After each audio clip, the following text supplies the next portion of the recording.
Shalom, selamat malam saudara-saudara yang terkasih di dalam Tuhan kita Yesus Kristus.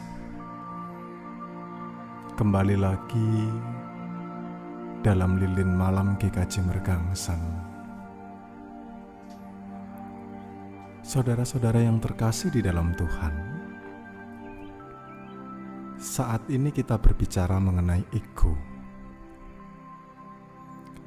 Ego itu merupakan sebuah konsep pemikiran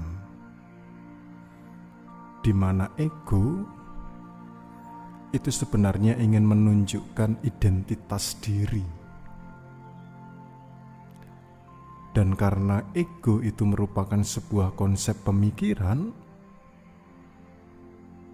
oleh karena itu ego tidak bisa dibatasi dengan apapun.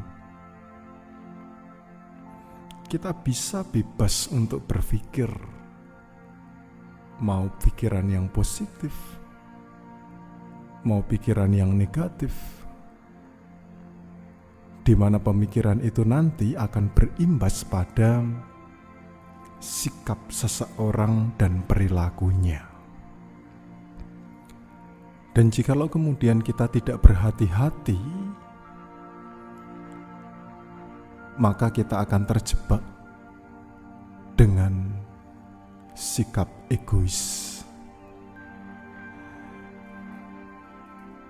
Sikap egois atau mementingkan diri sendiri,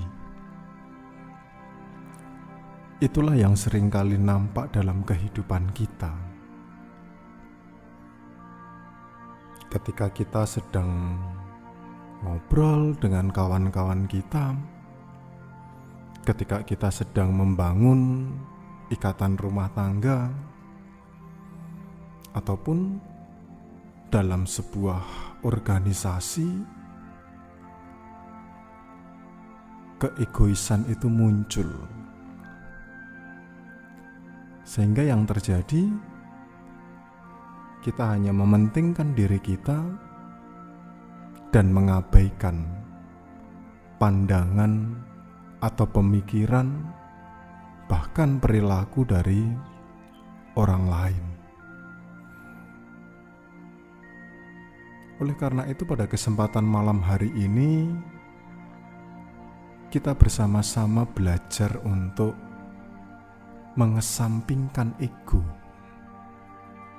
agar kehidupan kita dalam menjalin relasi itu dapat semakin harmonis. Hal yang kurang lebih sama itu juga nampak dalam cerita Injil Lukas pasal 5 ayat 1 sampai ayatnya yang ke-11. Cerita ini sebenarnya menceritakan tentang bagaimana ketika Yesus pada saat itu memanggil murid-muridnya, yakni Simon Petrus, kemudian juga Yakobus dan Yohanes, yang pada saat itu sedang menangkap ikan dan tidak memperoleh ikan sedikit pun. Ketika Yesus meminta agar Simon menolakkan perahunya ke tengah, ia mengikuti apa yang dikatakan Yesus. Mungkin kalau kita menjadi Simon pada saat itu, kita bisa saja berpikir, Tuhan, sudah semalam kami menangkap ikan tetapi belum mendapatkan apapun. Mengapa Engkau menyuruh kami untuk berlayar kembali? Di satu sisi, kita pun juga mengetahui bahwa background Yesus bukanlah seorang pelayan. Simon yang kesehariannya menangkap ikan tentu tahu bagaimana proses menangkap ikan itu yang tepat. Sedangkan Yesus, kalau kita mau melihat background-nya, ya mungkin anak seorang tukang kayu, mungkin saja dia belajar cara mengolah kayu itu dengan baik, tetapi bukan cara menangkap ikan. Menariknya di sini adalah Simon mengesampingkan egonya dan mau menebarkan jalannya, sehingga yang terjadi adalah jala itu mulai koyak. Bahkan ia meminta bantuan temannya untuk menarik jala tersebut. Dan yang terjadi, perahu itu hampir tenggelam karena banyaknya ikan. Ayat 5 jelas di situ dikatakan bagaimana kemudian Simon benar-benar mengesampingkan egonya. Ia mengatakan di ayat 5, "Guru, telah sepanjang malam kami bekerja keras dan tidak menangkap apa-apa. Tetapi karena Engkau menyuruhnya, aku akan menebarkan jala juga." Ini adalah bentuk bagaimana Simon itu mengesampingkan egonya dan mau menuruti apa yang menjadi perintah Tuhan. Hingga akhirnya ia takjub, dan yang terjadi adalah ia kemudian meninggalkan semua tangkapannya dan mengikut Kristus. Mengesampingkan ego tidak hanya nampak dalam ayatnya yang kelima saja,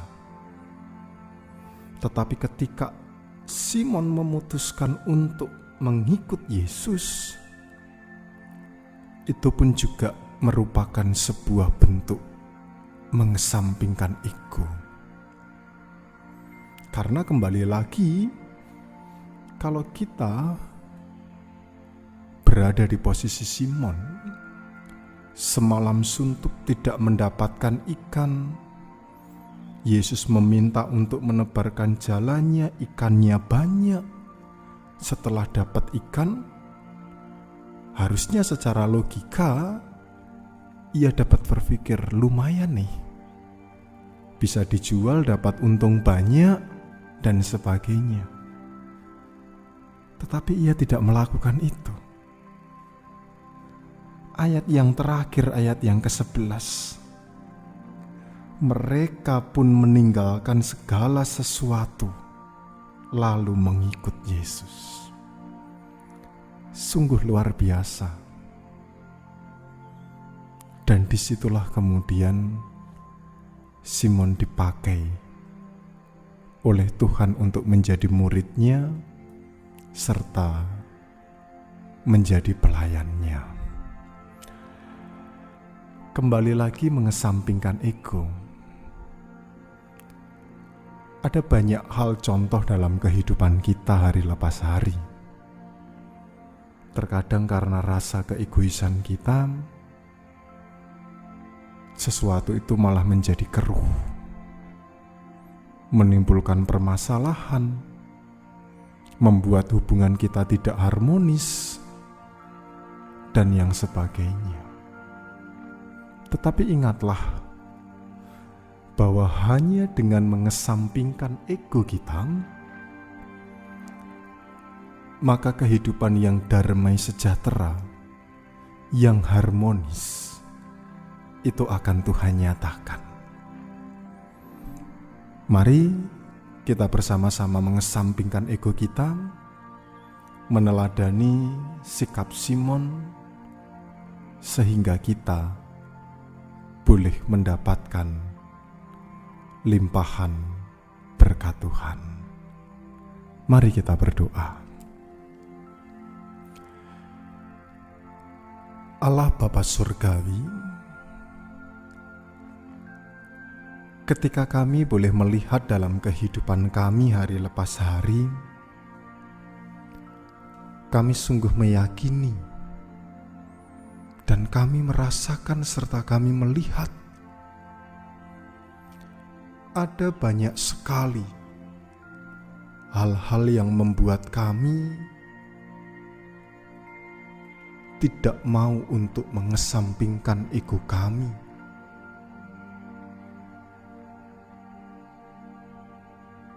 Sehingga membuat kami menjadi pribadi yang keras kepala, membuat pribadi kami yang egois, mementingkan diri kami hanya untuk memuaskan hasrat keinginan kami.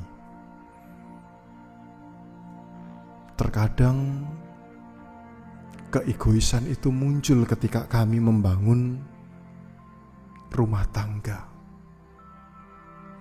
Seringkali kami menuntut agar pasangan kami mengikuti apa yang menjadi keinginan kami. Seringkali kami pun juga menuntut agar anak-anak kami harus sesuai dengan apa yang kami keingini. Dan terkadang kami lupa untuk mengesampingkan ego kami, sehingga keluarga kami terasa kurang harmonis, merasa tertekan, dan merasa kurang damai sejahtera. Tetapi biarlah firman-Mu di malam hari ini menjadikan sebuah renungan, refleksi untuk kami dapat mengesampingkan ego kami, sehingga kami, Tuhan, mampukan untuk dapat memahami pasangan kami, anak-anak kami, dan keluarga kami. Begitu juga ketika kami melihat dalam kehidupan bergereja, keegoisan itu seringkali muncul, memaksakan kehendak hanya untuk kepentingan pribadi.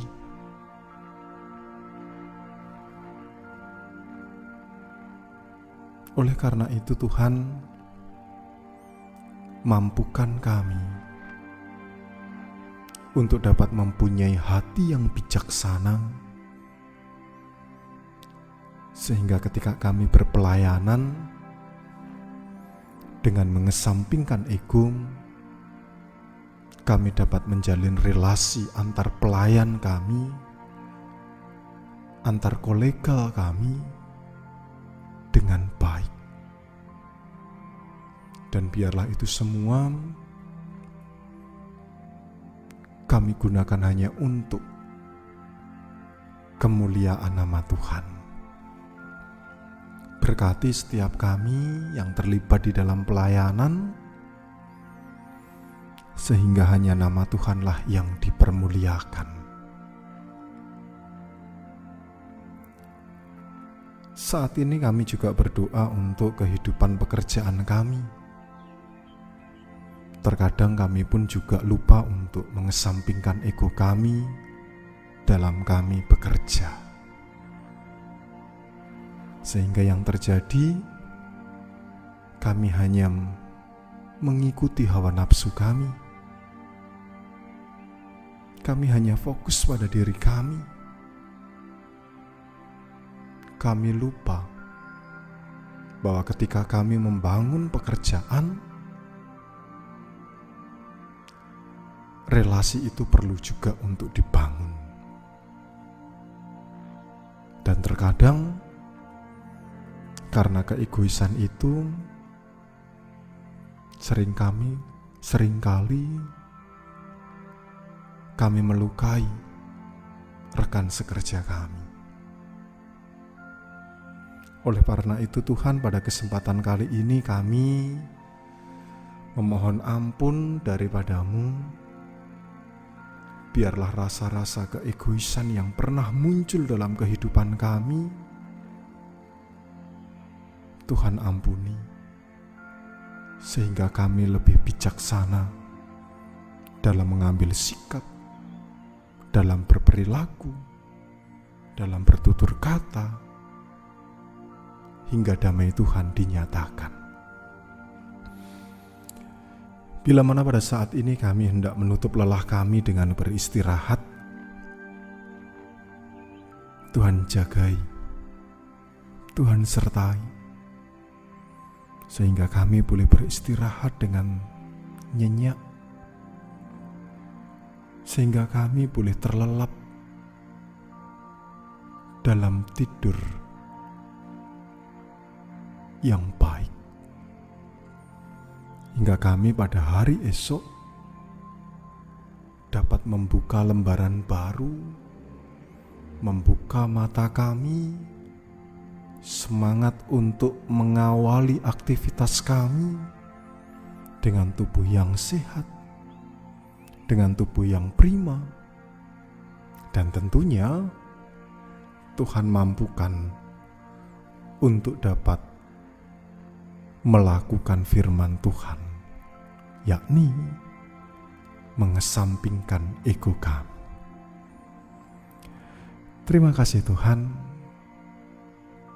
hanya di dalam nama Tuhan Yesus Kristus kami hendak berdoa sesuai dengan doa yang Tuhan ajarkan. Bapa kami yang di surga, dikuduskanlah nama-Mu. Datanglah kerajaan-Mu, jadilah kehendak-Mu di bumi seperti di surga. Berikanlah kami pada hari ini makanan kami yang secukupnya, dan ampunilah kami akan kesalahan kami, seperti kami juga mengampuni orang yang bersalah kepada kami.